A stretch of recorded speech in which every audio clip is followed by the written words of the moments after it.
একটা ঘটনা আপনাকে দেখতে হবে আগে। একটু বিশৃঙ্খলা করবেন না প্লিজ, বসেন, আমরা বেশি লম্বা করবো না আলোচনা, একটু বসেন। কোন ঘটনা? যদি কোনো প্রশ্ন থাকে আপনাদের চিরকুটে লিখবেন, লিখে ভলান্টিয়ারের কাছে দিবেন, আমরা শেষে যদি সময় পাই দেওয়ার চেষ্টা করবো ইনশাআল্লাহ। একটা ঘটনা, মুসা আলাইহিস সালাম দাঁড়িয়ে লেকচার দিচ্ছেন, জনগণ শুনছেন। একজন দাঁড়িয়ে বললেন, নবী মুসা আপনি অত্যন্ত চমৎকার আলোচনা করেছেন, আপনার চেয়ে কোনো জ্ঞানী মানুষ কি পৃথিবীতে আছে? নবী মুসা বলছেন না। আল্লাহ পাক ধরলেন, না তোমার চেয়েও জ্ঞানী মানুষ আছে। মুসা আলাইহিস সালাম বলছেন, কে সেই মানুষ? আমি তার সাথে সাক্ষাৎ করতে চাই। আল্লাহ পাক বললেন, তুমি দুই সাগরের মিলনস্থলে তাকে পাবে। তিনি চলে গেলেন, গিয়ে দেখলেন হ্যাঁ সেখানে একজন মানুষ আছে, তার নাম খিদির। কি নাম? নবী মুসা বললেন, হাল আত্তাবিউকা আলা আন তুআল্লিমানি মিম্মা উল্লিমতা রুশদা, হে খিদির আমি কি আপনার অনুসরণ করতে পারি এই শর্তে যে আপনি আমাকে জ্ঞান শিক্ষা দিবেন যা আল্লাহ আপনাকে শিখিয়েছেন? খিদির বলছেন, ইন্নাকা লান তাস্তাতিআ মাইয়া সাবরা, তুমি আমার সাথে ধৈর্য ধরতে পারবে না। আগেই বলে দিলেন, এত দূরদর্শিতা আগেই বলে দিলেন, ধৈর্য তুমি ধরতে পারবে না। কথা বুঝতে পারছেন? মুসা আলাইহিস সালাম বলছেন, না ইনশাআল্লাহ আমি ধৈর্য ধরবো। আচ্ছা ঠিক আছে, চলো আমার সাথে। তারা চললেন, সামনে নৌকা, নদী পার হলেন। নদী পার হওয়ার আগেই নৌকা ফুটা করে দিলেন। একটা মাঝি, পদ্মা নদীর মাঝি আমাকে যদি ফ্রি নৌকা পার করে দেয় আর আমি তার নৌকাটা ফুটা করে দেই, অন্যায় না? খিদির আলাইহিস সালাম এটা করলেন। মুসা আলাইহিস সালাম বলছেন, এটা কি করলেন আপনি? অন্যায় করলেন। খিদির বলে, আমি বলি নাই আপনাকে আপনি প্রশ্ন করবেন না, আপনি ধৈর্য ধরতে পারবেন না? ঠিক আছে, ভুল হয়ে গেছে, চলেন সামনে। আবার যাচ্ছেন, একটা বাচ্চা, ছোট বাচ্চা ডেকে নিলেন, হত্যা করে ফেললেন। এটা কি করলেন? নিষ্পাপ বাচ্চাকে হত্যা করলেন। আমি কি বলি নাই তুমি সবর করতে পারবে না? তিনি বলছেন, হ্যাঁ ঠিক আছে, আরেকবার প্রশ্ন করলে আমাকে সাথে নিয়েন না, চলেন। এবার সামনে গিয়ে একটা দেয়াল পড়ে আছে, একটা গ্রামে গেলেন। গ্রামে গিয়ে বললেন, নাস্তা পানি কিছু হবে কিনা, সৌজন্যমূলক।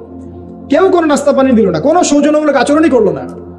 ওই যে বাসায় মেহমান আসলে বলে না, খেয়ে আসছেন না গিয়ে খাবেন, ওই টাইপের ছিল আর কি।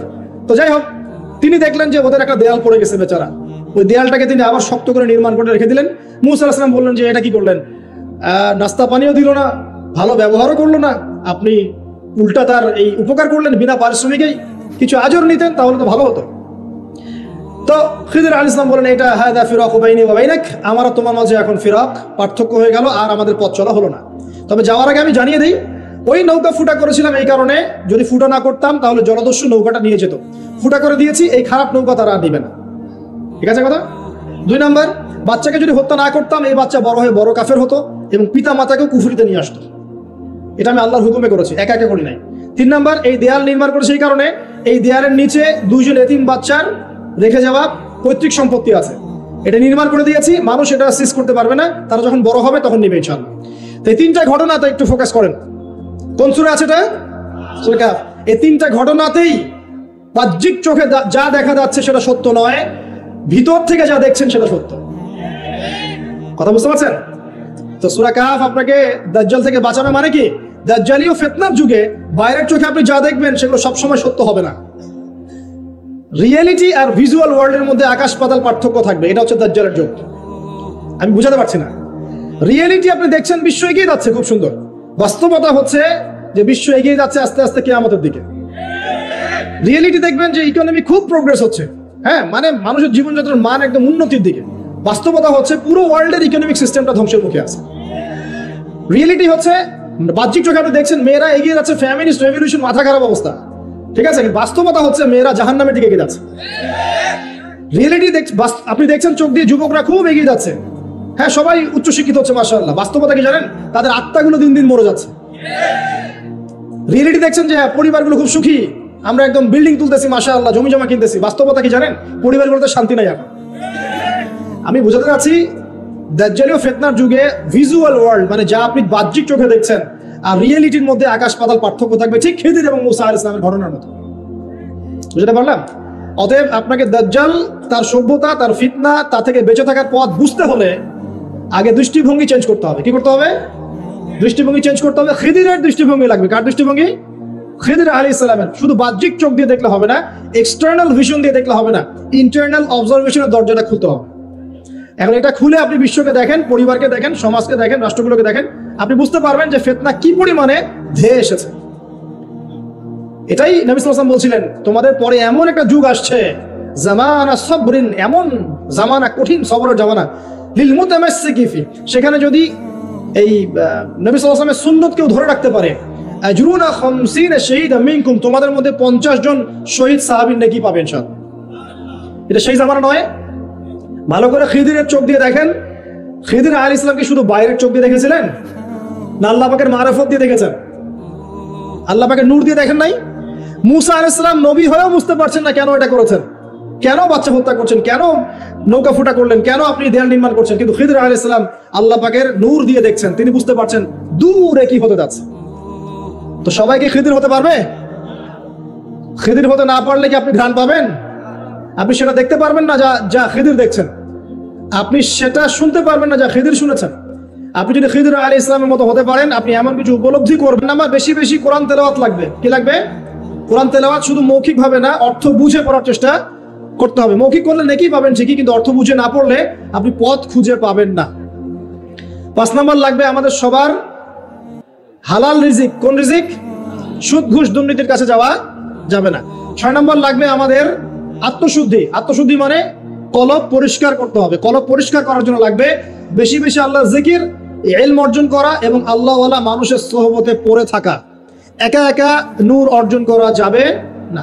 আল্লাহওয়ালা মানুষের সোহবতে পড়ে থেকে জ্ঞান চর্চার মধ্য দিয়ে, আল্লাহর জিকির, কোরআন তেলাওয়াত, আত্মশুদ্ধির মধ্য দিয়ে আপনি ইনশাআল্লাহ নূর পাবেন ইনশাআল্লাহ। আর কি কি করা যাবে না? অল্প বলছি, বেশি বলবো না। কি কি করা যাবে না? 1 নাম্বার, সবচেয়ে বড় কথা, মনের মধ্যে কোনো রকম হিংসা রাখা যাবে না। কারো প্রতি হিংসা করবেন, নূরের সাথে আপনার কোনো সম্পর্ক নেই। 2 নাম্বার, অহংকার মন থেকে বের করতে হবে। কি বের করতে হবে? অহংকার কি জিনিস? আপনার কাপড়টা সুন্দর হোক, এটা অহংকার নয়। জুতা সুন্দর, ভালো পারফিউম ইউজ করেন, আপনার বাড়িটা সুন্দর, এগুলো অহংকারের নিদর্শন নয়। অহংকারের নিদর্শন হচ্ছে 2টা। একটা হচ্ছে বাতারুল হাক্কি ওয়া গামতুন নাস, সত্যকে প্রত্যাখ্যান করা, অন্য মানুষকে তুচ্ছ তাচ্ছিল্য করা। এই 2টা হচ্ছে অহংকারের নিদর্শন। মনে কোনো প্রকার অহংকার রাখলে আল্লাহ নূর পাওয়া যাবে না। অনেক বড় বড় ডিগ্রি সার্টিফিকেট অর্জন করেও যদি মনের মধ্যে কিবার বা অহংকার থাকে, কোশ্চিন কালেও আপনি খিদির হতে পারবেন না। আমি কথা বোঝাতে পারছি? ইবলিসের অনেক বড় মাকাম ছিল। কিরকম? তাকে আল্লাহ পাক একদম ফেরেশতাদের সর্দার বানিয়ে দিয়েছে। তার প্রচুর জ্ঞান ছিল, প্রচুর আবেদ ছিল, প্রচুর ইবাদত করত। শুধুমাত্র কিবার অহংকারের কারণে সে আজকে জাহান্নামী। আবা ওয়াস্তাকবার, সে উদ্ধত হয়েছিল, অহংকার প্রদর্শন করেছিল, তাই নয় কি? কেন আমি আদমকে সিজদা করব? খালাকতানি মিন নার, আমাকে সৃষ্টি করেছেন আগুন দিয়ে। ওয়া খালাকতাহু মিন তিন, তাকে সৃষ্টি করেছেন মাটি দিয়ে। কেন আমি আদমকে সিজদা করব? এখন এই অহংকার চারপাশে দেখা যায় না? ওরা কি বোঝে দিনের, আমরাই তো সব বুঝি। ওরা আর কি পড়াশোনা করছে, আমি তো সব পড়াশোনা করছি। ওর কি আর বড় বড় ডিগ্রি সার্টিফিকেট আছে নাকি? আমার আছে। তারপরে আমাদের দলই চূড়ান্ত সফল, বাকি দল সব জাহান্নাম। এরকম অ্যাটিটিউড আছে না? তুমি আমার দলের ফর্ম পূরণ করো নাই, তোমার জান্নাত কে নিয়ে যাবে? ফর্ম পূরণ করলে তুমি জান্নাতে যাওয়ার লিস্ট পাবো আমার কাছ থেকে। ভাবখানা এমন, মুখে না বললো। আমাদের মধ্যে কি বল নাই? আমরাই চূড়ান্ত, বাকিরা সব বিভ্রান্ত। বিভিন্ন অনেক বড় বড় সভ্যতা বলছে আমরাই একদম মানবতার স্বর্ণ শিখরে, বাকি সব ককরোচ।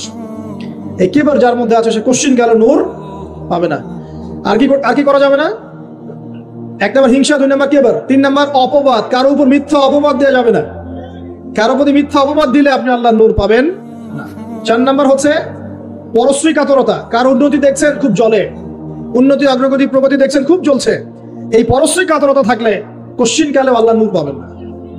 আমার কেন হয় না, তার কেন হচ্ছে, হ্যাঁ আমি কেন পারছি না, সে কেন পারছে, আমার কেন মূল্য নাই, তাকে কেন মূল্য দিচ্ছে, এই যে পরশ্রী কাতরতা, এগুলো থাকলে কোশ্চিন কালে আল্লাহর নূর পাওয়া যাবে না।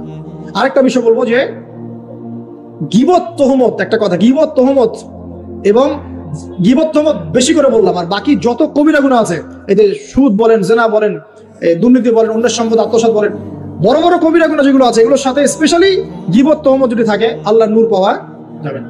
ব্যাস। এখন নূর অর্জন করে কিভাবে পথ চলবো খুব শর্ট করে বলে দিই। 1 নাম্বার, প্রিয় ভাইরা সবাই মনোযোগ দিয়ে শুনুন।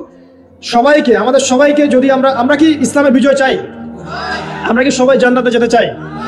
আমরা কি চাই যে আমরা পুরো বিশ্বের বুকে আবার মাথা তুলে দাঁড়াই? হ্যাঁ ভাই, চাই না? আচ্ছা, আমরা কি চাই না আমাদের পরিবারগুলো সুন্দর হোক, সবাই হালাল রিজিক খাই, আমরা আমাদের সন্তানদেরকে ভালো একটা বিশ্ব দিয়ে যাই? আমরা চাই না? আচ্ছা, যদি চাই, কিছু করণীয় আছে। কি আছে ভাই? কিছু করণীয় আছে। করণীয় এমনি কি অ্যাচিভ করতে পারবো নাকি? বিরিয়ানি বাসায় বসে বসে বিরিয়ানি খেলে হবে? জিলাপি খরমা লাড্ডু খেলে হবে নাকি? কিছু কাজ তো আছে নাকি?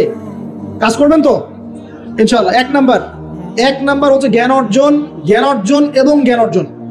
জ্ঞান অর্জনের কোনো বিকল্প নাই। বারবার বলছি, একা একা পড়েও কিন্তু জ্ঞান অর্জন হবে না, আপনাকে আল্লাহওয়ালা মানুষের কাছে আসতে হবে, মনে রাখবেন, ঠিক আছে? একা একা মেহনত করবেন, দোয়া করবেন, চেষ্টা করবেন, কিন্তু ওস্তাদ লাগবে না? ওস্তাদ লাগবে। জেনারেল ভাইরা যারা আছেন, যে যেখানেই পড়ছেন পড়েন, কিন্তু ইসলামিক বেসিক পড়াশোনাগুলো করেন। আকিদা পড়েন, কোরআন পড়েন, হাদিস পড়েন, ইসলামের ইতিহাস পড়েন, সিরাত পড়েন, এবং আলেমদের সাথে সম্পর্কিত রাখেন, একা একা বিচ্ছিন্ন হয়ে যায় না, ঠিক আছে? যে মাযহাব আপনার ভালো লাগে আপনি ফলো করেন।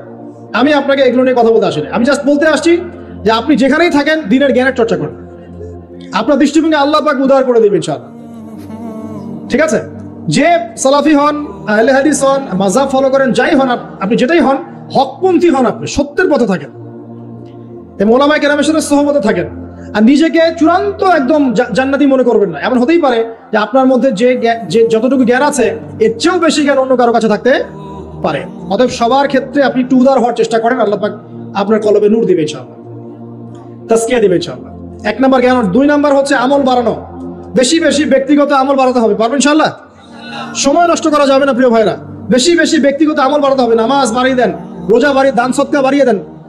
দিনী প্রতিষ্ঠানগুলো হোক আর দিনী প্রজেক্টগুলো, এগুলোতে বেশি বেশি সদকা করেন, আল্লাহ পাক তৌফিক দান করেন। বেশি বেশি হজ করেন, উমরা করেন, রোজা রাখেন, কোরআন তেলাওয়াত করেন, জিকির আজকার পড়েন, ঠিক আছে? তাহাজ্জুদ পড়েন, বেশি বেশি নেক আমল বাড়িয়ে দেন ইনশাআল্লাহ। 3 নাম্বার, পরিবারের আদর্শ ঠিক করেন। পরিবারের আদর্শ ঠিক না করে যদি বড় বড় কথা বলি, কোনো লাভ নাই। আমার পরিবারটা ঠিক করতে হবে, আল্লাহ পাক এর জন্য আমাকে জবাবদিহি করাবেন।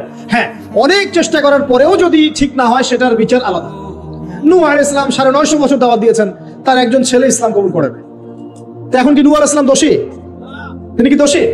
না। মুহাম্মদ সাল্লাল্লাহু আলাইহি ওয়াসাল্লাম এর অনেকেই, চাচাদের অনেকেই ইসলাম কবুল করে নাই, তা তিনি কি দোষী? না।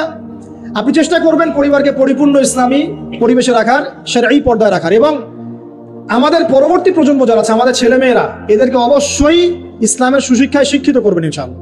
আমি বলছি না তাদেরকে আপনি ডক্টর বানাবেন না, ইঞ্জিনিয়ার বানাবেন না, আমি এগুলো বলছি না। অ্যাটলিস্ট আমার দ্বারা এরকম কথা আপনি শুনবেন না। আমি আরো বলি তাদেরকে আরো বড় বড় প্রফেশনে নিয়ে যান, কিন্তু ইসলামিক শিক্ষাটা আগে ছোটবেলায় দেন। ওর শুরুটা হবে কোরআন দিয়ে। আমি প্যারেন্টিং সেকশন নিয়ে অনেক পড়াশোনা করেছি, বিশ্বাস করেন, কারণ আমি স্কুল, মাদ্রাসা এইসব প্রজেক্টের সাথে আগে থেকেই ছিলাম। অ্যাজ এ টিচিং প্রফেশন আমি আগে থেকেই ছিলাম। আমি ইংলিশ মিডিয়াম যে এনভায়রনমেন্টগুলো আছে সেখানেও জব করেছি, অনেকে জানেন না আপনারা, আমি সেখানেও জব করেছি। এখানে বিষয়টা হচ্ছে, একটা বাচ্চা যখন বয়স হয় 2 থেকে 3 বছর, সে মোটামুটি ভাবে 200 থেকে 250টা শব্দ মনে রাখতে পারে, জানেন? যখন একটা বাচ্চার বয়স হয় 5 থেকে 7 বছর, সে মোটামুটি 1000 থেকে 1500 শব্দ মুখস্থ রাখতে পারে। ওই সময় আমরা কি শিখাই? হামডি টামডি শিখান, ওই যে তারপরে কি আছে, জ্যাক অ্যান্ড জিল শেখান, মানে এইগুলো শেখান আর কি, তাই না ভাই? তাই না? এই সময় কোরআন ধরিয়ে দেন, হিফজটা করিয়ে ফেলেন আগেই। বাচ্চাদেরকে 10 বছর বয়স হওয়ার আগেই কোরআনে হাফেজ বানিয়ে ফেলেন। তারপরে আপনি আরবি ব্যাকরণ শেখাবেন, মাদ্রাসায় দেন বা অন্য স্কুলে দেন, ইসলামিক স্কুল গড়ে তোলেন, মাদ্রাসার মধ্যে সিলেবাসের সংস্কার আনেন, সেটা করতে পারেন। বাচ্চাদের সময়টা গোল্ডেন টাইম, কাজে লাগান, আল্লাহ পাক তৌফিক দান করুন। আর কি করতে হবে ভাই? জি, আমি শেষ করে দিচ্ছি।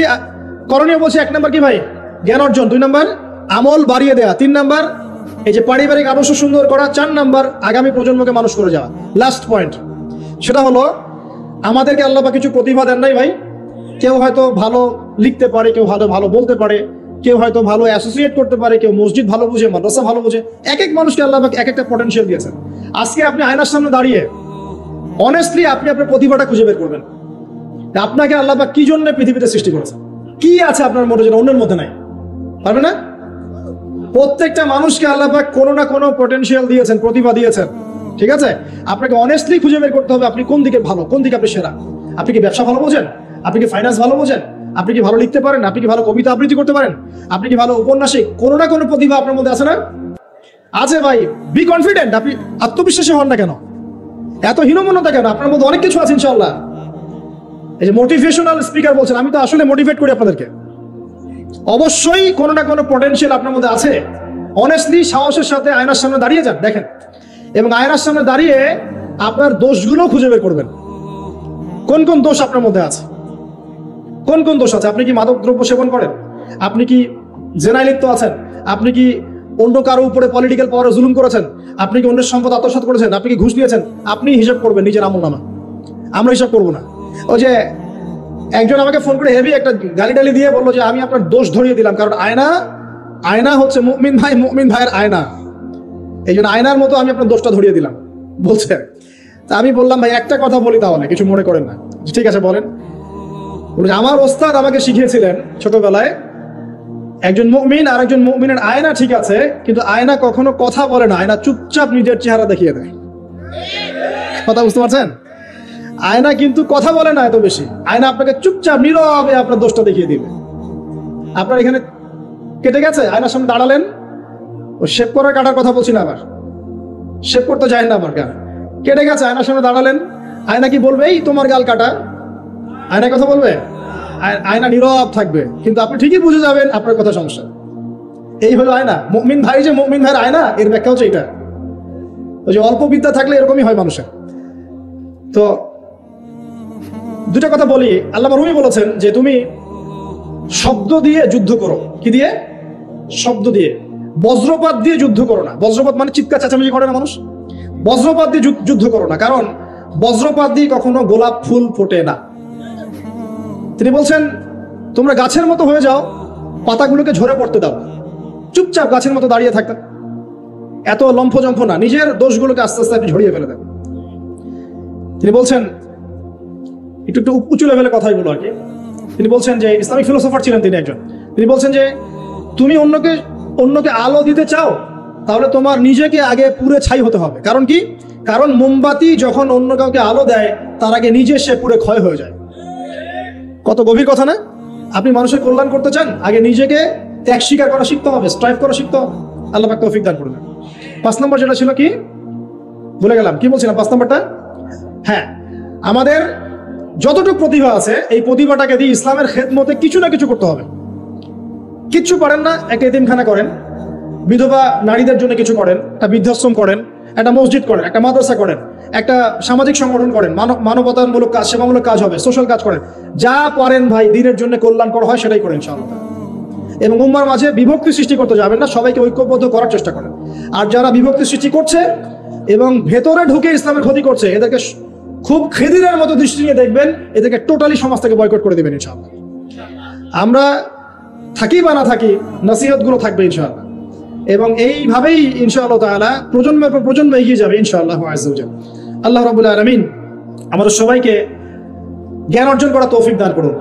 খিদিরের মতো আলাইহিস সালাম দূরদৃষ্টি সম্পন্ন মানুষ হওয়ার তৌফিক দান করুন। আল্লাহ পাক আমাদেরকে জগৎ সম্পর্কে সচেতন থাকার তৌফিক দান করুন। আল্লাহ পাক আমাদের সবাইকে আদর্শ পরিবার করে দিন। বেশি বেশি নেক আমল করার তৌফিক দান করুন। নবীর সুন্নাত বাস্তবায়ন করার তৌফিক দান করুন। 50 বছর স্বাধীনতার 50 বছর ধরে যারা পুরো বাংলাদেশের রাস্তায় ঠিক করতে পারে নাই, তারা কত বড় দুর্নীতিবাজ চিন্তা করে নাই। 50 বছর ধরে একটা দেশকে রাডার বিহীন থাকতে হচ্ছে, স্যাটেলাইট বিহীন থাকতে হচ্ছে, পারমাণবিক কোনো অস্ত্র নাই, নিউক্লিয়ার কোনো মিসাইলস নাই, কোনো জিওপলিটিক্যাল বড় বড় রাষ্ট্রের সাথে অ্যালায়েন্স নাই। পক্ষান্তরে উল্টা কুফার, তাগুত, মুশরিকদের দাসত্বে আমাদেরকে নিয়ে গেছে। তাহলে 50 বছরের খেয়ানতের লিস্ট করলে মানে এক আসমান থেকে দ্বিতীয় আসমান পর্যন্ত হবে আর কি। এই বিগত স্বাধীনতার 50 বছরে আমাদের এমন একটা জেনারেশন রেডিমেড পাওয়া উচিত ছিল, যাদের ঘরে ঘরে আলেম, ঘরে ঘরে হাফেজ। এখন ঘরে ঘরে খুঁজলেও, বোম মারলেও আলেম বের হয় না, ঘরে ঘরে খুঁজে ছান মারলে একটা করে হাফেজ বের হয় না, আলেম বের হয় না। ঘরে ঘরে ছান মারলে যে কোনো একটা টিকটকার ঠিকই বের হয়। এই বাস্তবতা। তাহলে কাদেরকে নিয়ে আপনি হিন্দুস্তানকে মোকাবেলা করতে চাচ্ছেন? কাদেরকে নিয়ে আপনি যে রামবাম, প্রগতিশীল এবং এই ইসকন টিসকনকে মোকাবেলা করতে চাচ্ছেন? কাদেরকে নিয়ে? আবেগ দিয়ে তো হবে না। আর তাদের ব্যাপারটা তো এতই স্ট্রং, তারা তো এমন ভাবে তাদের মানে আগ্রাসন লালন করছে যে ওরা যদি পারতো এখন পুরো বাংলাদেশটাকে ওদের মানচিত্রভুক্ত করে ফেলতো। ষড়যন্ত্র কিন্তু এই পর্যন্ত, এটা আমরা বুঝি আর না বুঝি। আর আমরা তো খুব সাম্প্রদায়িক সম্প্রীতির বয়ান দিচ্ছি এখন আর কি। বিগত সময়ে কিছু রাজনীতি হয়েছে জঙ্গিবাদ শব্দটা দিয়ে, জঙ্গিবাদ শব্দ দিয়ে রাজনীতি করা হয়েছে। এটা থাকুক আর না থাকুক, বায়বীয় ভাবে একটা প্রতিষ্ঠা করার চেষ্টা করা হয়েছে, এটা দিয়ে রাজনীতি করা হয়েছে। সবাই সবার স্বার্থে কথাটাকে ব্যবহার করেছে। আসলে এটা একটা বায়বীয় শব্দ ছিল, কোনো অস্তিত্ব নাই। এখন রাজনীতি করা হচ্ছে নতুন করে সংখ্যালঘু শব্দ দিয়ে। কি দিয়ে? সংখ্যালঘু। তো সংখ্যালঘু শব্দ দিয়ে যে রাজনীতি করা হয়, তো সংখ্যালঘু যারা, তারা সংখ্যাগুরু কমিউনিটির মধ্যে সাইফুর রহমানকে এভাবে দিনে দুপুরে কুপিয়ে হত্যা করে কিভাবে? আলোচনার গন্তব্যটা হবে এরকম যে সিরাতের আলোকে দিন প্রতিষ্ঠা, সিরাতের আলোকে দিন প্রতিষ্ঠা। কারণ আমাদের দেশে দিনের রাজনৈতিক অবস্থান নাই, আমাদের দেশে দিনের রাজনৈতিক অবস্থান নাই। দিন কয়টা ক্ষেত্রে কায়েম করতে হবে, দিন সিরাতের আলোকে কায়েম করতে হলে কয়টা ক্ষেত্রে কায়েম করতে হবে সেটা আগে জেনে নেই। আচ্ছা, তার আগে একটা জিনিস আলোচনা করে নেই যে দিন কায়েম কি দুনিয়াবি কাজ না ইবাদত? এতটুকু তো বোঝেন, দিন কায়েম একটা ইবাদত। নামাজ, সাওম, যাকাত, জিহাদ, তাবলীগ, দিন প্রতিষ্ঠা, যেটাকে আমরা আরবিতে বলি ইকামাতে দিন, এটা কি তাহলে একটা নিঃসন্দেহে ইবাদত। আমাদের নবীজি করেছেন, নবীজি নিজে করেছেন তো, সাহাবায়ে কেরাম এই যে 1400 বছর ধরে সরফে সালেহিন আকাবের আমাদের আসলাফরা করেছেন না, সবাই করেছেন। আচ্ছা, এখন এটা যদি ইবাদত হয়, ইবাদত কবুলের শর্ত কয়টা? একজন বলেন দেখি, ইবাদত কবুলের শর্ত কয়টা? 3টা, তাই তো? বেসিক শর্ত কয়টা? 3টা। একটা হচ্ছে ইবাদত হতে হবে এক আল্লাহর জন্য। কার জন্য? তাহলে এই আল্লাহর জমিনে সিরাতের আলোকে দিন কায়েম করার লক্ষ্য উদ্দেশ্য থাকবে শুধু এক আল্লাহর সন্তুষ্টি অর্জন করা, শুধু এক আল্লাহকে রাজি খুশি করার জন্য আমরা আল্লাহর জমিনে দিন কায়েমের চেষ্টা করব। খালাস, কথা ঠিক আছে? আচ্ছা, যদি এখানে উদ্দেশ্য থাকে না আমি আমার পদের জন্য চাচ্ছি, না আমি নেতৃত্বের জন্য চাচ্ছি, না আমি কোন একটা ফেরকার আমির হওয়ার জন্য চাচ্ছি, অথবা আমি কোনো রাজনৈতিক পদের জন্য চাচ্ছি, তখন ইবাদতটা ইবাদত বলে গণ্য হবে না। বা ইবাদতটার নেকির জায়গায় গুনাহ হতে পারে, নেকির জায়গায় গুনাহ হতে পারে, কারণ সেটা আল্লাহ পাকের সন্তুষ্টির জন্য ছিল না। মানুষ আমাকে পপুলার মনে করে তাই আমি একটু গলা ফাটায় কথা বললাম, বিষয়টা এরকম না। কথা এখান থেকে আসবে না, কথা এখান থেকে আসবে, কথা এখান থেকে আসবে না, কথা আসবে কোথা থেকে? এখান থেকে। এখান থেকে এসে আরশে আজিমের মালিক পর্যন্ত পৌঁছাতে হবে, এই উদ্দেশ্যে আমার কথাগুলো হবে, কাজগুলো হবে। তাহলে দিন প্রতিষ্ঠার উদ্দেশ্য হবে এক আল্লাহর সন্তুষ্টি অর্জন করা, এটা প্রথম কথা। 2, রিজিক হালাল হতে হবে, সেটা তো আমরা জানি। রিজিক কি হতে হবে? হালাল হতে হবে, যেটা আমাদের 90%-এরই কম বেশি হারাম। কম বেশি কি 90%-এরই হারাম। দাড়ি টুপি পাগড়ি জুব্বা পরে আমরা যারা চলাফেরা করি, আমাদেরও বহু মানুষের রিজিক হারাম। অনেকেই সুদি কারবার করি, সুদি লেনদেন করি, অনেকেই মাপে কম দেই, অনেকে আবার আল্লাহর রাস্তায় সময় দিচ্ছি, বোনের সম্পত্তি দেই না। অনেকে দেখা যায় মাল সিন্ডিকেট করি, দাড়িওয়ালা লোক ফার্ম ঘাটে বসে ব্যবসা করছে, মাপে কম দিচ্ছে। দাড়িওয়ালা লোক যাত্রাবাড়িতে তার একটা গোডাউন আছে, সেখানে সে পণ্য মজুত করছে, সিন্ডিকেট করে দাম বাড়াচ্ছে। রিজিক থেকে হালাল হলো না হারাম হলো? তো রিজিক হালাল হওয়াটা এত কঠিন শর্ত, যেটা এই যুগে আসলে উতরে ওঠা খুব কঠিন। এই কারণে বহু কিছু হচ্ছে, আবেগ অনেক কিছু হচ্ছে, বড় বড় অনেক লেকচার আমরা দিচ্ছি ঠিকই, বাস্তবতা আসছে না, বাস্তবতা আসছে না। বাস্তবতা হচ্ছে এমন যে আমাদের একজন উপদেষ্টা সাহেব বসে আছেন, তার সামনে দাঁড়িয়ে আলোচনা যিনি করছেন, বক্তব্য যিনি দিচ্ছেন, উচিত ছিল তাকে বসিয়ে মাইক্রোফোন দেয়া আর তার দাঁড়িয়ে আলোচনা শোনা। উচিত ছিল সেই ওস্তাদকে মাইক্রোফোন দিয়ে বসতে বলা এবং তার উচিত ছিল দাঁড়িয়ে থেকে তার কথা শোনা। বাস্তবতা হচ্ছে যে আমরা সোশ্যাল, রাজনৈতিক, অর্থনৈতিক বিভিন্ন জায়গায় এখন পর্যন্ত ওই শক্তি অর্জন করতে পারি নাই যে শক্তি ওমর রাদিয়াল্লাহু আনহুর সময় আমাদের ছিল। এটা তো বাস্তবতা। কিন্তু মাঠে ময়দানে আমাদের কথা হচ্ছে মাশাআল্লাহ, অনেক বড় বড় কথা আমরা বলছি, অনেক সময় শোডাউন করে জনবল দিয়ে বা স্লোগান দিয়ে মনে করছি যে আমরা অনেক কিছু করে ফেলেছি, কিন্তু বাস্তবতাটা এমন না। বাস্তবতা অনেক অনেক অনেক বেশি খারাপ, যেটা আমরা চাই এই খারাপ অবস্থাটা দূর হোক। এই জন্য আলোচনাগুলো আসা উচিত। বাস্তবতা হচ্ছে আবেগ দিয়ে দিন প্রতিষ্ঠা হবে না, আবেগের দরকার আছে, তবে আবেগের উপরে বিবেককে স্থান দিতে হবে এবং খুব ডিপ্লোম্যাটিক হতে হবে, বাস্তবতা বুঝতে হবে, প্রজ্ঞা হিকমার সাথে আমাদেরকে আগাতে হবে। অনেক সময় মনে হচ্ছে আমাদের সংখ্যা অনেক কোটি কোটি, 12 কোটি 14 কোটি, আসল যুদ্ধক্ষেত্রেই দেখা যাবে আসলে আমাদের সংখ্যা আসলেই কত। ঠিক আছে, তো মূল জায়গায় আসি আমার, আমি একটু ভিতরে চলে যাচ্ছি যে আমরা যদি একটা কাজকে ইবাদত মনে করি, সেই কাজটা ইবাদত হিসেবে গণ্য হওয়ার জন্য 3টা শর্ত আমাকে পূরণ করতে হচ্ছে। আল্লাহ পাকের সন্তুষ্টির জন্য, 2 হচ্ছে সেই কাজটা করতে গিয়ে, আমার ইবাদত করতে গিয়ে আমার রিজিকটা অবশ্যই হালাল হতে হবে। এই দুটোতেই আমরা আটকে গেছি। কিন্তু কারাগারে আমাদের উলামায়ে কেরামগণ বসেছিলেন, তারা আলোচনা করছিলেন যে আমরা সবাই এক সেলে বসে আছি, আসলে কি সমস্যা, সবাই সমস্যা নিয়ে মুযাকারা করছে না, কিন্তু সমস্যাটা কি হলো। তো নাম বলতে চাচ্ছি না, আমাদের অনেক শ্রদ্ধেয় উলামায়ে কেরাম তাদের অনেকেই বলেছিলেন যে মনে হয় ইখলাস ঠিক নাই, মনে হয় ইখলাস ঠিক নাই। হ্যাঁ, যদি ইখলাস ঠিক না থাকে কাজে বরকত আসবে না। ইখলাস কি? শুধু আল্লাহর জন্য করব, যাই করি শুধু আল্লাহর জন্য করব, মানুষকে দেখানোর জন্য না, জনপ্রিয়তা পাওয়ার জন্য না, মানুষের বাহবার জন্য না। এমনকি আমি যদি চাই বাংলাদেশের শরিয়া আইন কায়েম হোক, সেটা চাবো আল্লাহর জন্য, আমি ক্ষমতায় গিয়ে কায়েম করবো এই জন্য না। এটা আল্লাহ পাক XYZ যে কাউকে দিয়ে করাইতে পারেন, সেটা আমি হইতে পারি, আপনি হইতে পারেন, যে কেউ হতে পারে। আমি চাচ্ছি শরিয়া আইন বাস্তবায়িত হোক। যদি আমি এভাবে চিন্তা করি যে না আমাকে যেতে হবেই, আমি সেই কাজ করবো, আমারই ক্ষমতা দরকার, তাহলে এটা হবে দুনিয়ার জন্য কাজ করা, আমি আমার ক্ষমতার জন্য করছি। তো মূল বিষয়টা হচ্ছে সাহাবায়ে কেরাম রাদিয়াল্লাহু আনহুম আজমাইন তারা নিজেরা দায়িত্ব এড়িয়ে যেতেন, মানুষ জোর করে তাদেরকে দায়িত্ব দিতেন। এর ফলে কাজে বরকত হতো, ইখলাস ঠিক থাকতো।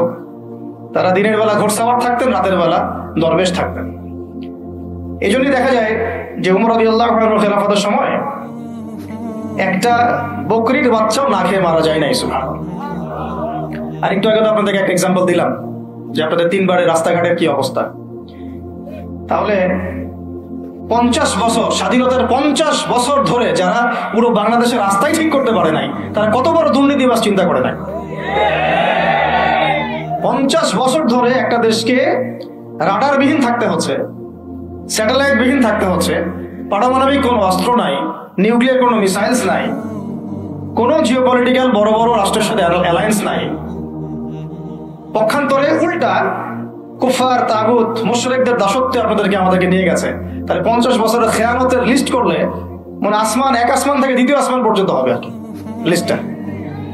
এত খেয়ানত, এত খেয়ানত 50-60 বছর হয়ে গেছে। এখনো যে বিষয়গুলো নিয়ে আমাদের কথা বলতে হচ্ছে, এটাই হচ্ছে সবচেয়ে লজ্জার। এই বিগত স্বাধীনতার 50 বছরে আমাদের এমন একটা জেনারেশন রেডিমেড পাওয়া উচিত ছিল, যাদের ঘরে ঘরে আলেম, ঘরে ঘরে হাফেজ।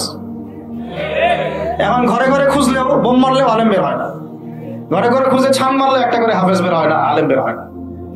ঘরে ঘরে ছান মারলে যে কোনো একটা টিকটকার ঠিকই বের হয়। এই বাস্তবতা।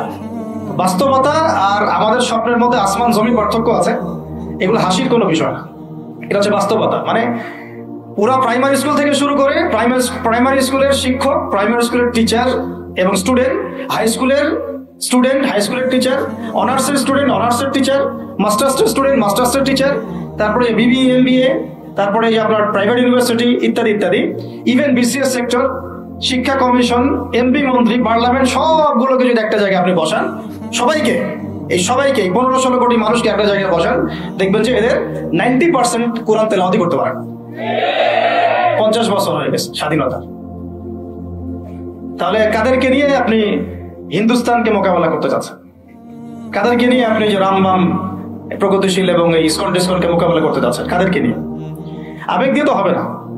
আর তাদের ব্যাপারটা তো এতই স্ট্রং, তারা তো এমন ভাবে তাদের মানে আগ্রাসন লালন করছে যে ওরা যদি পারতো এখন পুরো বাংলাদেশটাকে ওদের মানচিত্রভুক্ত করে ফেলতো। ষড়যন্ত্র কিন্তু এই পর্যন্ত, এটা আমরা বুঝি আর না বুঝি। আর আমরা তো খুব সাম্প্রদায়িক সম্প্রীতির বয়ান দিচ্ছি এখন আর কি। বিগত সময়ে কিছু রাজনীতি হয়েছে জঙ্গিবাদ শব্দ দিয়ে রাজনীতি করা হয়েছে। এটা থাকুক আর না থাকুক, বায়বীয় ভাবে একটা প্রতিষ্ঠা করার চেষ্টা করা হয়েছে, এটা দিয়ে রাজনীতি করা হয়েছে। সবাই সবার স্বার্থে কথাটাকে ব্যবহার করেছে। আসলে এটা একটা বায়বীয় শব্দ ছিল, কোনো অস্তিত্ব নাই। এখন রাজনীতি করা হচ্ছে নতুন করে সংখ্যালঘু শব্দ দিয়ে। কি দিয়ে? সংখ্যালঘু। তো সংখ্যালঘু শব্দ দিয়ে যে রাজনীতি করা হয়, তো সংখ্যালঘু যারা, তারা সংখ্যাগুরু কমিউনিটির মধ্যে সাইফুর রহমানকে এভাবে দিনে দুপুরে কুপিয়ে হত্যা করে কিভাবে? আমরা তো সংখ্যাগরিষ্ঠ, তো সংখ্যাগরিষ্ঠ মানুষের মধ্যে একজনকে সংখ্যালঘু একজন হত্যা করে কিভাবে? এর আগে ফরিদপুরে হয়েছে, আমরা তখনও সাম্প্রদায়িক সম্প্রীতির বলি আওড়াইলাম। চট্টগ্রাম হইল, এখনো সাম্প্রদায়িক সম্প্রীতির বলি আওড়াচ্ছি, ঠিক আছে? এবং আমাদের সবাইকে বোঝানো হচ্ছে যে সবাই শান্ত থাকেন, কেউ কোনো রকমের তু শব্দ করবে না। আচ্ছা, করলাম না, তু শব্দ করলাম না, শান্ত থাকলাম, ধৈর্য ধরলাম, ঠিক আছে। এরপরে যদি আরো 10 জনকে মারা হয় তখন আপনি আমাকে গ্যারান্টি দেন যে মারা হবে না। আপনারা আমাদেরকে গ্যারান্টি দেন যে মারা হবে না। যদি মারা হয় তখন আপনি বলছেন মারা হবে না ইনশাআল্লাহ, ঠিক আছে। যদি মারা হয় তখন, এখন আমি ধৈর্য ধরলাম, এখন আমি সাম্প্রদায়িক সম্প্রীতির কথা বললাম, এখন আমরা চুপ থাকলাম, কেউ এগ্রেসিভ কোনো ভূমিকায় গেলাম না, এবং যাওয়া উচিত না, ঠিক আছে, খালাস।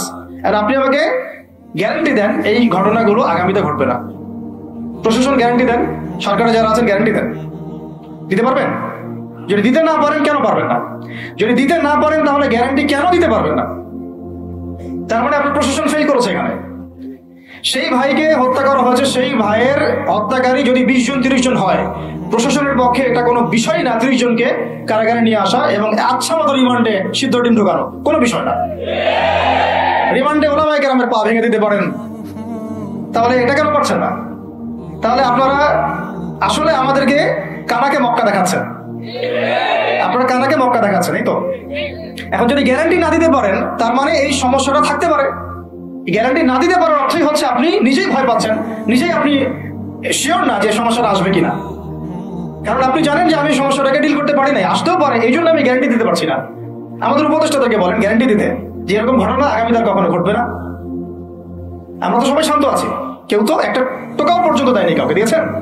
আচ্ছা ঠিক আছে, আবার আমি প্রশ্ন করছি, যদি গ্যারান্টি না দিতে পারে এবং না দিতে পারাটাই তাদের ব্যর্থতা, এবং এর যদি উপযুক্ত বিচার তারা করতে না পারে, না করতে পারাটাই ব্যর্থতা সংখ্যাগরিষ্ঠ মুসলিম রাষ্ট্রে, তাহলে এই ঘটনা যদি আগামী 1 বছরে 2 বছরে 5 বছরে আবারও রিপিটেড হয় এবং একজনের জায়গায় 3 জন 4 জন 5 জন 10 জন পর্যন্ত পৌঁছায়, তখন আপনাদের ভাষাটা কি হবে? তখন আপনারা কি ভাষায় কথা বলবেন আর আমাদেরকে কি বুঝাবেন? এটা আমার প্রশ্ন। আরো প্রশ্ন আছে, সাইফুর রহমান যদি আপনার ছেলে হইতো তাহলে কি হতো? সাইফুর রহমান যদি আমাদের উপদেষ্টাদের কেউ হতো তাহলে কি হতো? সাইফুর রহমান যদি আমাদের যে ওলামায়ে কেরামগণ, শ্রদ্ধার সাথেই বলছি, বিনয়ের সাথে, আপনাদের যদি ছেলে হতো আপনারা কি সেই কথা বলতেন কিনা? সাইফুর রহমান যদি আপনার মেয়ের জামাই হতো তাহলে আপনি সেই কথা বলতেন কিনা? এই জায়গাগুলো তো অনেক গ্যাপস আছে। আমাদের এত স্বার্থপর চিন্তা চেতনা যে আমার তো আর নিজের ছেলে মরে নাই, আমার তো আর নিজের ভাইকে মারা হয় নাই, আপনি তো তাকে আপনার ভাই মনে করতে পারছেন না। এখন পর্যন্ত আপনি সাইফুর রহমানকে আপনার ভাই মনে করতে পারেন নাই। সবাই চুপ। আর আমাদের কিছু সুরসুরি মানহাজের কিছু মানুষ আছে, সুরসুরি আর গিরগিটি মানহাজ, মানে তাগুতের নাম এক্স হইলেও তার পক্ষে, ওয়াই হইলেও তার পক্ষে, জেড হইলেও তারই পক্ষে। সবসময় চুপ, একদম সুরসুরি মার্কা ঠান্ডা ঠান্ডা মানহাজ মানুষকে দেওয়া হয় এবং তারা একটু জনপ্রিয়, এই কারণে জনগণ চুপ হয়ে যায়। তাদের একটা স্ট্যাটাস দেখে মানুষ চুপ। আমার তো আকাবির, আমার তো অমুক, আমার স্কলার এই বলছে, আমার শায়েখ এই বলছে, বাস আমি চুপ। আপনি তো নিজের চিন্তাটাকে বিক্রি করে দিয়েছেন মানুষের কাছে, নিজের চিন্তাটাকে আপনি বিক্রি করে দিয়েছেন। একজন সেলিব্রিটি স্কলার এসে একটা স্ট্যাটাস দিল যে সবাই শান্ত থাকেন, কেউ কোনো কথা বলবেন না। কেন কথা বলবো না আমি? শান্ত থাকেন বলার আগে আপনার বলা উচিত ছিল যে আমার ভাইকে এভাবে মারা হয়েছে, আমি তীব্র নিন্দা জানাই এবং এর বিচার আমি দাবি করি। তারপরে আপনি বলতে পারতেন আপনারা শান্ত থাকেন, আমরা বিষয়টা ডিল করছি। এই যে ব্রেন ওয়াশ, এই যে আমাদের একটা জজবাকে এভাবে দমন করে দেওয়া হচ্ছে, এর ফলাফল কিন্তু আপনাদেরকে ভোগ করতে হবে। আচ্ছা ঠিক আছে, 10 জন মারা হলো চুপ করে থাকেন, ভালো কথা। আরো 100 জন মারা হলে তখনই কি চুপ করে থাকবেন? যদি একটা জেলার উপর আক্রমণ হয় তখনই কি চুপ করে থাকবেন? আপনারা শয়তান থেকে পালাতে চাচ্ছেন, কিন্তু শয়তান তো আপনাকে ছাড়বে না। আপনি কিছু বলেন আর নাই বলেন, আমি বলছি না এখনই বলেন, আমি বলছি আপনি এই হত্যার উপযুক্ত বিচার আমাদের সামনে নিশ্চিত করেন। জাতির সামনে এই 20-30 জন লোককে হাজির করে প্রকাশ্যে ফাঁসি দিয়ে দেখান যে হ্যাঁ আমরা সাইফুর রহমানের পক্ষে আছি। কিছুই করতে পারেন নাই পর্যন্ত, আপনারা কিছুই করতে পারেন নাই। ফরিদপুরের ঘটনা কিছু করতে পারেন নাই। এরকম ঘটনা বিচ্ছিন্ন না, এরকম ঘটনা বাংলাদেশের লাস্ট 5 বছরে এবং বিগত 15 বছরে অনেকগুলো হয়েছে। কিছু ঘটনা আমরা জেনেছি, কিছু ঘটনা আমরা জানি না, বেশিরভাগই আমরা জানি না। তো এই যে সমস্যাগুলো আমি সিরাত থেকে কেন বলছি, কারণ সিরাতে আপনাকে এগুলো সমাধান দেবে। আর এই বিষয়টা আমাকে খুব পীড়া দিচ্ছে ভিতর থেকে, যেটা আমাদের আচরণ, আমরা যে এত বেশি মানে দাসত্বের একটা ইয়াতে চলে আসছি, মেজাজটা আমাদের দাসত্বের মধ্যে চলে আসছে। আমরা শত্রুর চোখে চোখ রেখে কথাই বলতে পারি না। শত্রুর চোখে চোখ রেখে কথা না বললে তো সে আমাকে দাম দিবে না। কই, সে তো চায়নার সাথে এইসব ডিল করতে পারে না, সে তো ইভেন পাকিস্তানের সাথেও তো পারে না। পাকিস্তানে কি খুব মুসলিমদের ঐক্য আছে নাকি? না, নাই তো। ওর ইন্টারনাল অবস্থা তো আমাদের চেয়ে অনেক সময় খারাপ। কয়েকটা পারমাণবিক বোম আছে, এই কারণে তার দিকে তাকাতে পারে না। স্বাধীনতার 50 বছরে কয়টা মিসাইল তৈরি করলেন? একটাও তো তৈরি করার ফিকির করলেন না। তাহলে বিগত 50 বছরের ইতিহাস যদি আমরা ঘাটি, তাহলে দেখবো যে যত রকমের মানব রচিত তন্ত্রমন্ত্র আছে, এই তথাকথিত গণতন্ত্রই বলেন, আর এই জাতীয়তাবাদের কথাই বলেন, আর এই তথাকথিত ধর্মনিরপেক্ষতাবাদ, আর এই কমিউনিজম যা আছে সব ফেল করেছে। পশ্চিমার সব মতবাদ এখানে এমন ভাবে ফেল করেছে যেটা ইতিহাসে বিরল। তাহলে একটা মাত্র পথ আপনাদের সামনে এখন খোলা আছে, যেই পথ দিয়ে এই সমস্ত সমস্যার সলিউশন আনা সম্ভব। সেই পথটাই হচ্ছে ওই যে লেখা আছে, সিরার আলোকে উম্মার সংকট নিরসন করা। ওই সিরাতের আলোকে যদি উম্মার সংকট নিরসন করতে না পারি, আর কোন রাস্তা আমাদের সামনে খোলা নাই। দিন কায়েমের শর্ত 3টা বলেছেন না, 3 নম্বর শর্তটাই হচ্ছে এটা যদি ইবাদত হয়, দিন কায়েম যদি একটা ইবাদত হয়ে থাকে, তাহলে সেই ইবাদত কবুল হবে শুধু একজন ব্যক্তির তরিকায়। কার তরিকায়? মুহাম্মদ রাসূলুল্লাহ সাল্লাল্লাহু আলাইহি ওয়াসাল্লামের তরিকায়। ইবাদত হতে হবে এক আল্লাহর জন্য, হালাল রিজিক থাকতে হবে, এবং তরিকা হতে হবে কার? মুহাম্মদ রাসূলুল্লাহ সাল্লাল্লাহু আলাইহি ওয়াসাল্লাম। তো মুহাম্মদ সাল্লাল্লাহু আলাইহি ওয়াসাল্লামের তরিকাই হচ্ছে সিরাত, যেটার মধ্য দিয়ে আমরা দিন কায়েম করবো ইনশাআল্লাহ। আর কোনো রাস্তা খোলা নাই। যত তন্ত্রমন্ত্র নিয়ে আসো, যত তন্ত্রমন্ত্র, এখন তো 4টা 5টা আছে, আরো যদি নতুন কোনো তন্ত্রমন্ত্র নিয়ে আসে, তারপরেও এই জাতির মুক্তির কোনো পথ নাই সিরাত ছাড়া। এখন আমাদেরকে আগে সিরাত পড়তে হবে ভাই, সবাইকে আগে সিরাতটা পড়তে হবে। সিরাত পড়লে পরে আপনারা বুঝতে পারবেন যে ইনশাআল্লাহ তাআলা কোন পথে আমাদেরকে হাঁটতে হবে। এখানে টপিক অনেক ডিপ দেওয়া হয়েছে, অত ডিপে গেলে আমাদের সারা রাত চলে যাবে। আমি শুধু ভাষা কয়েকটা পয়েন্ট বলতেছি, একটু মনোযোগ দেন। নবী সাল্লাল্লাহু আলাইহি ওয়াসাল্লাম যখন থেকে কাজ শুরু করেছেন, কাজ বলতে আমি দাওয়াতের কাজ বোঝাচ্ছি, তখনকার সমাজটা কিন্তু আমাদের মতো এতটাও মানে কমফোর্টেবল ছিল না। একটা অমুসলিম রাষ্ট্রে তিনি দাওয়াতের কাজ শুরু করেছেন। মক্কা কি ছিল? একটা মুসলিম রাষ্ট্র না অমুসলিম রাষ্ট্র? অমুসলিম একটা রাষ্ট্রে তিনি এজ এ নবী তার দাওয়াতের কাজ শুরু করেছেন। সুবহানাল্লাহ। এবং তিনি সেই রাষ্ট্রের একজন পরিচিত ব্যক্তিত্ব, যাকে আস-সাদিক আল-আমিন বলে ডাকা হয়, যার আগেও কোনো গুনাহ নাই, পরেও কোনো গুনাহ নাই। এমন একজন ব্যক্তিত্ব তিনি, যার আগেও কোনো গুনাহ নাই, পরে কোনো গুনাহ নাই, এবং তিনি একটা অমুসলিম রাষ্ট্রে ওহী প্রাপ্ত হয়ে দাওয়াতের কাজ শুরু করলেন। আর আমরা তো মুসলিম রাষ্ট্রে বসে আছি, আমরা তো মক্কায় নাই। আমরা কি মক্কায় আছি? আমরা তো মক্কায় নাই। যদি মক্কায় না থাকি, তাহলে এরকম নতজন পররাষ্ট্রনীতি কেন? আমরা যদি মক্কার মতো পরিবেশে না থাকি, তাহলে এত নতজন পররাষ্ট্রনীতি কেন? তাহলে ভারতের মধ্যে আমাদের যে মুসলিম ভাইরা আছে, তারা কি করবে? তাহলে ভারতের যে মুসলিম ভাইরা আছে, তারা কি করবে? তারা কি ওদের পা ধরে ইয়া করবে, সালাম করবে? হিন্দুদের পা ধরে সালাম করবে?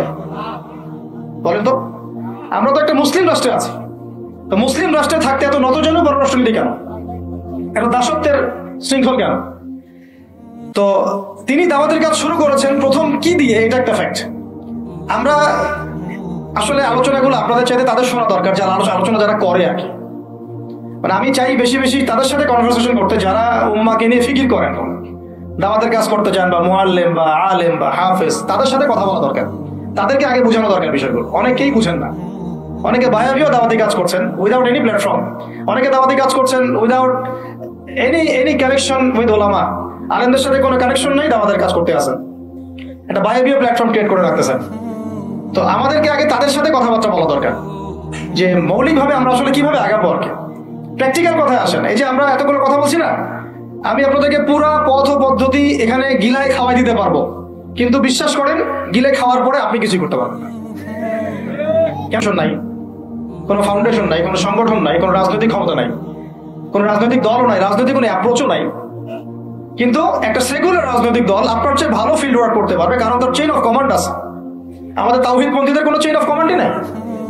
বলে আসতেছি বিগত 5 বছর 10 বছর থেকে একই বয়ান, মাথায় ঢুকে না জিনিসটা, যে চেইন অফ কমান্ড বলে একটা কিছু আছে, যেখানে একজন আমির নাই, যেখানে একজন ইমারা নাই, একটা আমির নাই, আসসামউ ওয়া তাআ নাই, বায়আ নাই, যেখানে শুনলাম মানলাম আনুগত্য করলাম, আমির মামুর জামা ইমারা এগুলো নাই, সেখানে তো চেইন অফ কমান্ড আসবে না।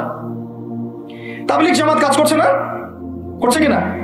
একটা শুরা পর্ষদ আছে না, শুরায়ে নিজামি আছে না, আমির আছে না, কাজ করতেছে, ফলাফল পাচ্ছে মাশাআল্লাহ। জামাত ইসলাম কাজ করছে না?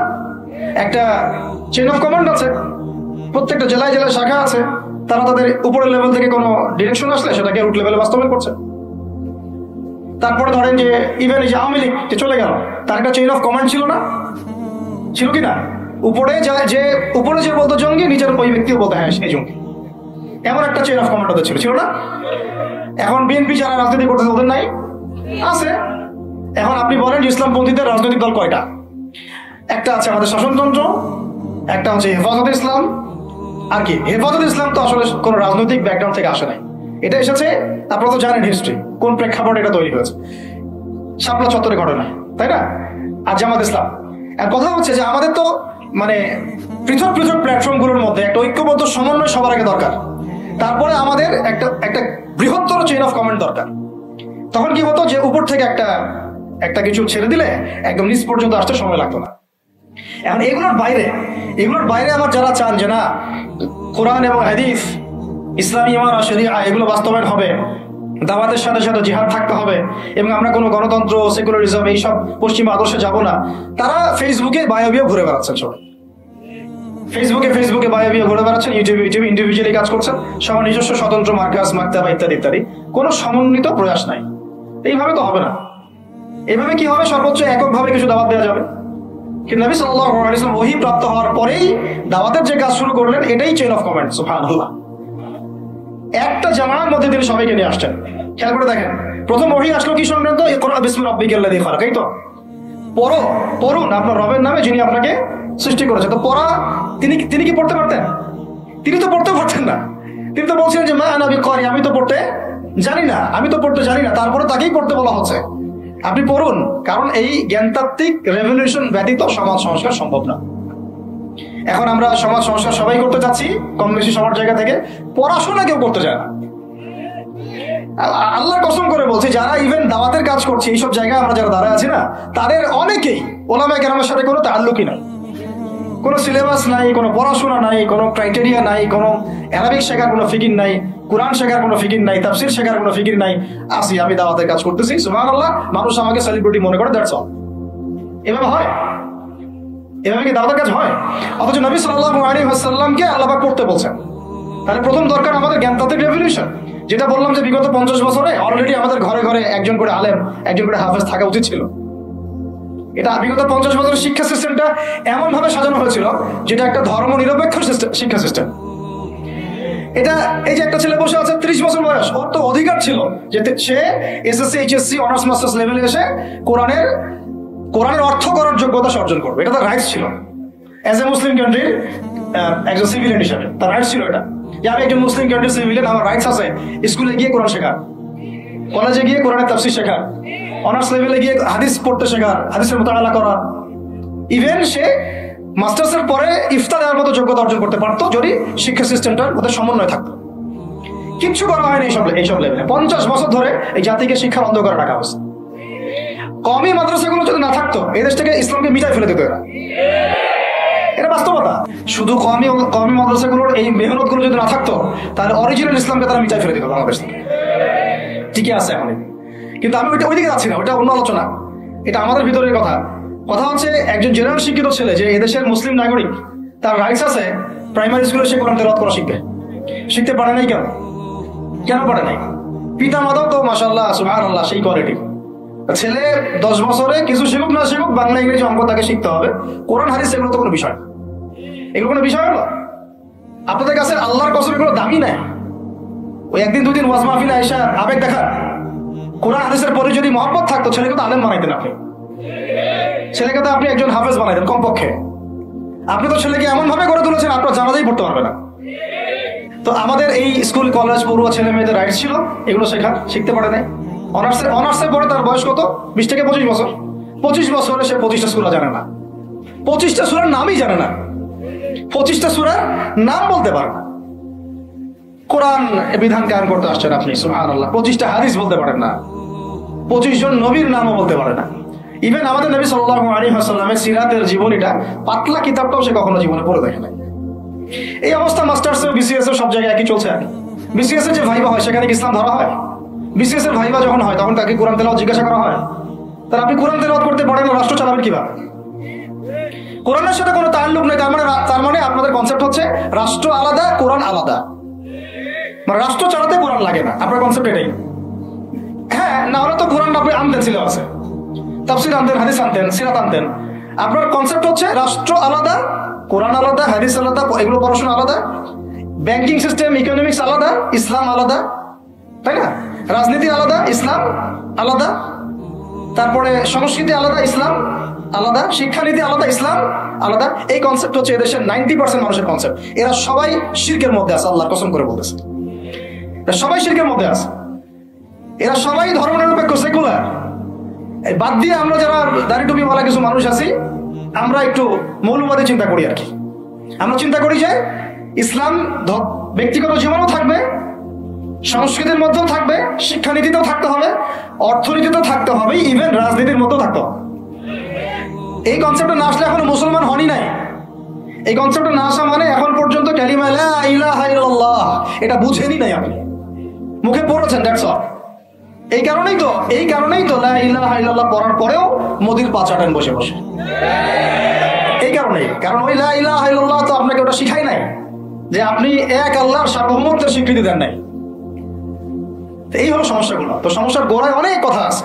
এখন নবী সাল্লাল্লাহু আলাইহি ওয়াসাল্লাম কিন্তু দাওয়াতের কাজটা, এই যে সিরাতের আলোকে যেটা বলছেন সমাজ সংস্কার এবং দিন প্রতিষ্ঠা এবং সমকালীন সব সংকট দূর করা, এটা শুরু করতে হবে জ্ঞানতাত্ত্বিক রেভলিউশন থেকে। পড়াশোনা করা শুরু করে দেন, আদারওয়াইজ আপনাদের সামনে ধ্বংস ছাড়া কিছু বাকি নেই। কি পড়াশোনা করবেন? অবশ্যই ইসলামিক কারিকুলাম থাকতে হবে। এরপরে আপনি জেনারেল লাইনের পড়াশোনা করেন, কোনো সমস্যা নাই। আর এই পড়াশোনা একা একা করা যাবে না, ওস্তাদের সহবত লাগবে, ওলামায়ে কেরামের সহবত লাগবে। আমি তো এটা বলি যে আপনি কারো লেকচার শোনার আগে আপনি আগে চেক করবেন যে তার ওস্তাদ কে, কোথায় সেদিন শেখে, কার কাছ থেকে সেদিন শেখে, কোত্থেকে সেই ইলমগুলো অর্জন করছে, তার লোক কোথায়। আবেগে ভাসলে হবে না এখন বিষয়টা। তো পড়াশোনার এখন যে আরো 20 বছর পড়াশোনা না করে আমি কোনো কাজ করতেই পারবো না এমনটাও না, কিন্তু পড়াশোনা আগে শুরু করা। এখন আপনার কাজ পড়াশোনা শুরু করা, ইকরা বিসমি রাব্বিকাল্লাযী খালাকের হক আদায় করা এবং ওস্তাদের সহবতে থাকা। যেমন জেনারেল লাইনে পড়েছেন 20 বছর, একা একা গিয়ে পড়েছেন না, প্রতিষ্ঠানে গিয়েছেন, ডেইলি ক্লাস করেছেন, টিচারের সহবতে ছিলেন, বেতন দিয়েছেন, ব্যাসে থেকেছেন, তারপরে আরো কি করেছেন? বাবার জমি বিক্রি করে দিয়েছেন, বাবা মায়ের জমি বিক্রি করে। সেম অন্তত পক্ষে এতটুকু যতটুকু আপনি জেনারেল লাইনের জন্য করেছেন, জেনারেল লাইনে যদি যতটুকু করেছেন, ত্যাগ, শ্রম, মেধা খরচ, কষ্ট স্বীকার করা, এর যদি অর্ধেকও যদি দিন শিক্ষার জন্য করতে না পারেন, আপনি নিজেও মুনাফিক। আমরা নিজেরাও মুনাফিক। তখন বেশক আমাদের মধ্যে নেফাকি আছে। সুবহানাল্লাহ, আপনি একটা ডিগ্রির জন্য একেবারে 20 বছর ঢালতে পারেন, 20 কোটি টাকা ঢালতে পারেন, বাপের জমি বিক্রি করতে পারেন, বেঁচে থাকতে পারেন, ঢাকা বিশ্ববিদ্যালয়ের সেই লাইফ লিড করতে পারেন, এক বিছানায় 2 জন থাকি, ফ্লোরের মধ্যে ফ্লোরিং করে থাকা, হাজার হাজার লাখ লাখ টাকা খরচ করা, কষ্ট করে সকালে ওঠা, রাত জাগা, পড়া, পরীক্ষা দেওয়া, অ্যাসাইনমেন্ট, কত কি। আমি তো জানি এগুলো, আপনারা তো অনেকে না জানেন, আমি তো জানি, আমরা তো ইউনিভার্সিটিতে পড়ছি। এই পরিশ্রমগুলো আপনি করছেন অনলি ফর একটা সার্টিফিকেট আর একটা চাকরির জন্য, আর এর 10% কেন 5% আপনি করতে চান না দিনী শিক্ষার জন্য। তো আমি মুনাফিক না হলে এই পৃথিবীতে আর মুনাফিক কে আছে? তো এই মুনাফিকদেরকে দিয়ে আপনি দিন কায়েম করবেন নাকি? শোনেন, আবেগ দিয়ে বিপ্লব হয়। আবেগ দিয়ে কি হয়? আবেগ দিয়ে বিপ্লব হতে পারে, আবেগ দিয়ে শরিয়া খিলাফা কায়েম হয় না। আবেগই হয়ে একটা বিপ্লব হতে পারে, এটা আবেগ দিয়ে শুধু আবেগ দিয়ে শরিয়া খিলাফা কায়েম হবে না। শরিয়া খিলাফা কায়েম হয়েছে কাদের হাতে? সাহাবীদের হাতে। কাদের হাতে? আমাদের জিন্দেগি যখন সাহাবীওয়ালা হবে তখন শরিয়া কায়েম হবে। পড়াশোনা করে না, সাহাবীওয়ালা জিন্দেগি কিভাবে যাপন করবে? ওলামায়ে কেরামের সাথে তাআল্লুক নাই, সাহাবীওয়ালা জীবন কিভাবে যাপন করবে? নামাজের ঠিক নাই, সাহাবীওয়ালা জীবন হইল কিভাবে? কোরআন তেলাওয়াত করতে পারে না, সাহাবীওয়ালা জীবন হইল? দিনের জন্য আমর বিল মারুফ নাহি আনিল মুনকারের কাজ নাই, ওই যোগ্যতাও নাই, তাহলে সাহাবীওয়ালা জীবন হইল কি? চেহারা সুরতের মধ্যে ইসলাম নাই, সুন্নতের প্রতি পাবন্দি নাই, সাহাবীওয়ালা জিন্দেগি হলো কি? সাহাবীদের হাতে বদর যুদ্ধ হয়েছে, জয়লাভ করেছে। উহুদ প্রায় জিতেইছি, এটা জিতেই বলা যায়, সাময়িক বিপর্যয় হয়েছে। খন্দক, খায়বার, মুতা, ইয়ারমুক কাঁপিয়ে দিয়েছে কারা? সাহাবীরা। তো সাহাবীওয়ালা ঈমান, সাহাবীওয়ালা আমল, সাহাবীওয়ালা আখলাক, সাহাবীওয়ালা মেহনত হলে পরে বাংলার মাটিতে দিন কায়েম হবে। না হওয়া পর্যন্ত এই লাভঝাপ করতে থাকা, আজকে এই বিষয়, কালকে ওই বিষয়, আজকে এই ইস্যু, কালকে এই ইস্যু, এগুলোই চলতে থাকবে। আমরা এটা চাই না। আমরা চাই এখন যেহেতু দাওয়াতের একটা সুবর্ণ সুযোগ আমাদের সামনে এসেছে, এখন যেহেতু আল্লাহ পাক, এটা আল্লাহ পাকের রহমত, এখানে সবাই ক্রেডিট নেওয়ার প্রতিযোগিতায় লিপ্ত আছে। আমার ক্রেডিট হয়েছে, আমি এই করেছি, আমি সেই করেছি। এখন তো এমন দেখা যাচ্ছে যে ওই সময় কিছু বলেও নাই, সে এখন প্রধান উপদেষ্টার পাশ আটতেছে বসে বসে। কি সুবহানাল্লাহ, মানে রক্ত দিল এক ভাই, মানে বছরের পর বছর কারাগারে পচে মরল একদল, বছরের পর বছর, দিনের পর দিন, মাসের পর মাস আয়না ঘরে ধুকে ধুকে মরল আর একদল। ঠিক আছে, বললাম তখন থেকে বেরোলে কেউ সুস্থ থাকে না। বছরের পর বছর মামলা মোকদ্দমা হচ্ছে একদল, এক একজনের ঘাড়ে 3টা 4টা 5টা 10টা 20টা করে মামলা। হ্যাঁ, তারপরে বছরের পর বছর এই ফ্যাসিজমের বিরুদ্ধে দাঁড়ানোর কারণে দেশ থেকে বিতাড়িত হয়েছে একদল, হয় নাই? শাপলা চত্বরে রক্ত দিয়েছে আর একদল। তারপরে এই ছাত্র ভাইদের হাজার হাজার পঙ্গু হয়ে পড়ে আছে বিভিন্ন জায়গায় আর একদল। আর শত শত মানুষ রাস্তায় প্রাণ দিল আরেক দল, আর উড়ে এসে জোরে ক্ষমতায় বসলো আরেক দল। সার্কাস সার্কাস চলতেছে। এবং এখন তাদের লেজুর ভিত্তি করতেছে আরেক দল, তাদের লেজুর ভিত্তি করতেছে নতুন আর একটা সম্প্রদায়, নতুন এক প্রাণী। তার চক্ষু লজ্জাও নাই, এদের চক্ষু লজ্জাটুকুও না। এক তাগুত ছিল, সেই তাগুত আল্লাহ বিরোধী কাজ করতো, কিছু ভাই এর প্রতিবাদ করতো, যারা প্রতিবাদ করতো ওদেরকে এরা বলতো খারেজি, এদের মানহাজ ঠিক নাই, আকীদা ঠিক নাই, এর উগ্র ইত্যাদি ইত্যাদি। এবং তাদের কারণেই কিন্তু এই ভাইগুলোকে আয়না করে যেতে হয়েছে। এটা খোলামেলা বলে দিলাম, এদের কারণেই এই ভাইদেরকে কোথায় যেতে হয়েছে, আয়না করে যেতে হয়েছে। তারপরে ছাত্র ভাইরা দেখা গেল যে বিপ্লব করে প্রতিবাদ করে একদম এই সরকার ফেলে দিল। ফেলে দেওয়ার পরে যখন আবার নতুন কেউ আসলো, এই নতুন যারা আসলো তাদের পাচাটা আবার ফরজ হয়ে গেল। তখন হইল ফতোয়া কি, সরকার আনুগত্য করা ফরজ। এই চলতেছে। ইসলাম শিখতেছেন এদের কাছ থেকে আপনারা অনেকেই।